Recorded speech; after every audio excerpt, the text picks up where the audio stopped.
Welcome to WALL Tech 60 Days of Google Tips for Educators. Today we've got tip number 14, and that tip is how to insert an image into a Google Sheet. Google Sheets are like Excel spreadsheets.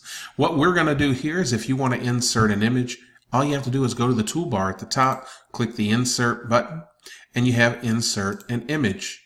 It's pretty simple. I'm going to choose my Google Drive to choose the image from. All I do is go where my image is located, double click the image, and it's inserted in my Google Sheet. You can resize this image, move it wherever you want on the Google Sheet. Now let's talk about something a little more advanced. If you want your image to go into a certain cell and stay there so that as you add data, it doesn't get moved around and cover your data, you're going to have to use a formula. So that formula is going to be, you always start a formula with an equal sign, and then you just type image, and you'll see that you have an image formula. It's going to start with equals, image, and then parentheses. And then you're going to need, if you look at your example here, you're going to need a quotation mark.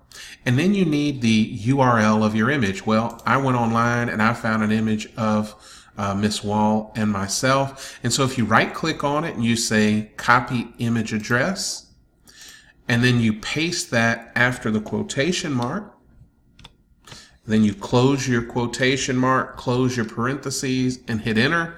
Magically, the picture shows up in that cell, and it will stay in that cell. If you want to center it, you can choose to center it. If you want to make it bigger, just drag your box bigger, and the picture will resize with the box. And that is how you insert an image in Google Sheets. Hope you enjoyed this tech tip, number 14. We'll see you next time with number 15.